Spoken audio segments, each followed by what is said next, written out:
It's yeah, it's also understanding what is culture, understanding what is history. I mean, art has always been the center of culture and has always required support or funding because people didn't really value it so much. Sport gets funding very easily because, well, if you get into the basic psychology, sport is war. Sport is war and conflict. And if you don't take the male energy of society and create some way that men can get this energy out of themselves, they will kill people. This is the history of humanity. This is the last 10,000 years. The last 10,000 years is war after war after war after war. And if you do not take the men of society and form them into groups or tribes and get them fighting with each other, then there will be war and they will kill each other. This is why we don't have war in Europe, because there's so much sport. All sport was originally a series of games that were designed to train men to fight. That's all sport was originally. That's what all sport, and that's what the basis of education is. It's the Prussian system, the pre-German system. Yeah, the Prussian system, because the Prussians built the PhD system for universities, and it was a military-based system. It was designed to provide men for their armies, which they then loaned. They loaned their armies and their soldiers to other countries to fight their wars. And so, if you look at, here's a great example. You look at the Middle East. It's very clear in the present day. You look at the Middle East and you look at Africa. They don't really have organized sports for men, and so the result is just infighting, tribalism, conflict, groups killing groups of people, and they don't have any rules. It's just death match, right? And sports give you parameters and borders and rules, and not only that, but they also pay you, so you can earn a living doing that. And the result is society is more peaceful because men get their energy out of themselves doing and playing the sport, and they don't kill each other.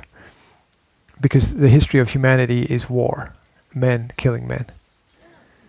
You know, that's a big generalization, which is true. You can be more specific, and you know, if you want to look at the basics of it, all wars are bankers' wars. All wars are bankers' wars.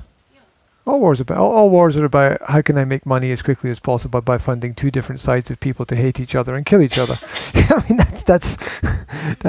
that's the basic principle. I mean, look at World War II. The same banks were funding both sides. Look at World War I. The same banks were funding both sides and loaning money. Look at the American Civil War. The same banks were loaning money to the North and the South. So.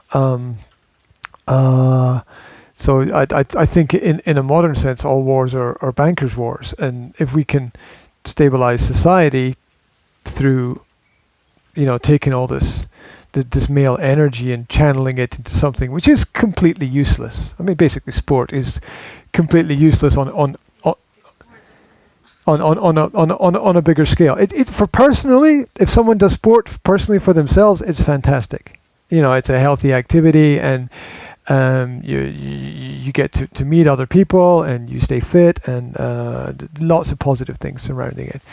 But in general, it doesn't lead to anything.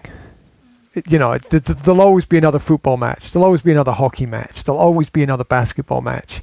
You know, the moment one game finishes, another game starts. So it never really ends. It's just constant games and constant competition. And it's also nice socially. I mean, Bystrica are now the hockey champions of Slovakia, and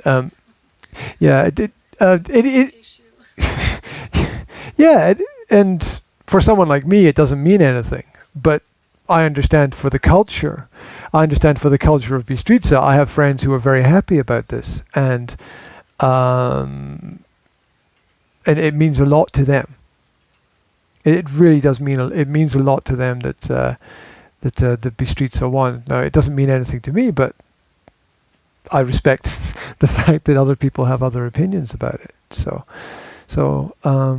that's good, and it entertains people, keeps people busy. You can build a business around it. You can sell T-shirts and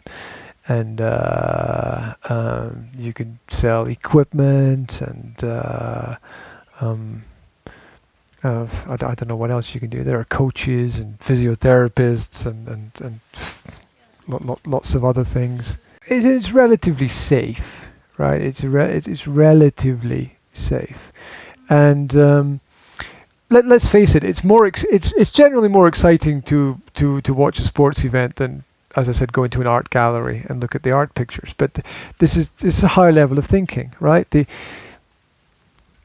average person is not very intelligent.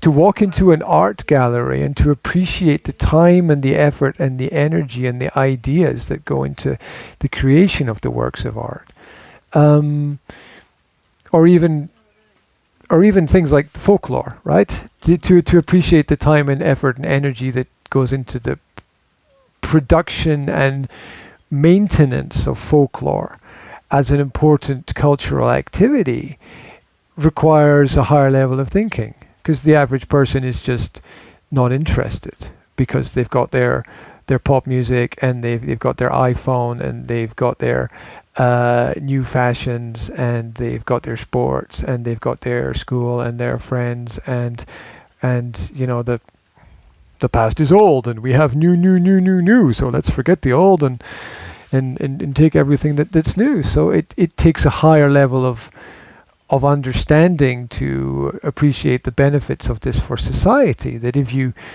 just forget about the past, then you don't have a present, because the present is built by the past. That's